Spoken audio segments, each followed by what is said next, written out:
appreciate the enthusiasm. Sounds like I might be in some trouble or something. Somebody screamed my name. Sounded pretty mean. I'd like to say hello to all the white people, to the one black person sitting right here in the corner, and to all the potential drunk people. You gotta recognize the drunk people. I like drunk people, man, because drunk people are gullible. You can tell them stuff like, "Oh, the drinks is on the house." You always get one dummy who tries to climb up on the house and get the drinks. And man, you told me it was a drink up there. You might need to stop drinking.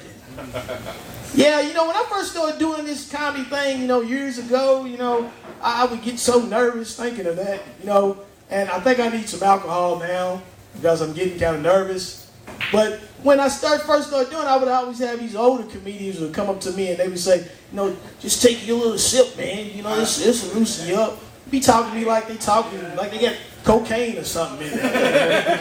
It's just alcohol, but they would ask me, say, look, drink this. That way when you get up on stage, you won't fall flat on your face. And the guy that gave it to me, he'd get up on stage, he fell flat on his face. He literally fell flat on his face. The guy had to cut across from here. Yeah. But, it's funny because I appreciate it because, they were trying to help you out, And that's a lot of things that I notice now, like in the comedy clubs. People don't try to help you out. They just want to cut your throat. Yeah. Moving right along. You know what I like? I like watching television. I've been watching a lot of that lately. On television. Yeah, really. Who said that? The drunk person in the back? Yeah. Well, yeah, I like to watch a lot of television, like I was going to say before I was so rudely interrupted. But yeah, I like to watch a lot of television. I watch a lot of sports. ESPN is a good show. I love that. Because they show the same things. That's the only thing is on my nerves. They show the same things over and over and over again. Like the plays of the week.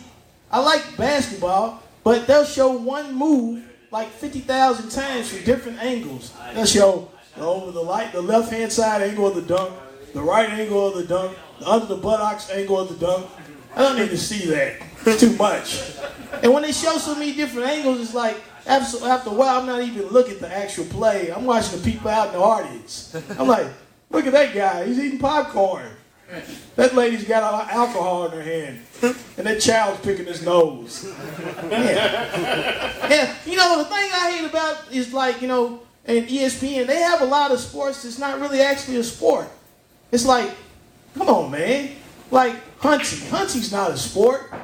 Hunting is something that two people do on their vacation. You know what I mean? And why do they consider it a sport? Because they'll have when you hunt deers and stuff, shouldn't there be two willing participants in any sport? I know the guy that's got the gun in his hand, he considers it a sport, but the deer does not consider that a sport. It's not like the deer say, you missed me last time, and hopefully we can hook up next week and do this again. Nah, he doesn't do that. You know what I like? I like commercials. Anybody like those commercials, man? Like the ones like for Mr. Clean. Have you ever seen that? When they sing it, they say, Mr. Clean is the man. Behind our shine. Is it wet or is it dry? And everybody gets excited because they see this bald-headed white man in the floor. Like, man, you'd be more excited if you seen Samuel Jackson in the floor. He said, Samuel Jackson, is that you? Yeah, it's me, and I hope you burn in hell. Like this, you say, well, hey, I seen Samuel Jackson floor, and your wife be like, I think you need to leave the alcohol alone. Yeah. What about those soft drink commercials? Those are the good ones because you can be sitting at home and all of a sudden you see somebody on the show, they be like, you said, man, I got to go out there and get me one of those drinks. And you get in your car, you pull out, you drive right to the store, and then you get one of those drinks and your drink tastes like chalk. Guess nobody's ever tasted chalk before in their drink. What about those ministers that you see like in the wee hours of the morning on television, like 3, 4 o'clock in the morning? I'll be like, man, I'll be really entertained by those guys because they try to sell you anything. They'll sell you God. They'll say, Jesus Christ, he's the man. He created this. He created that.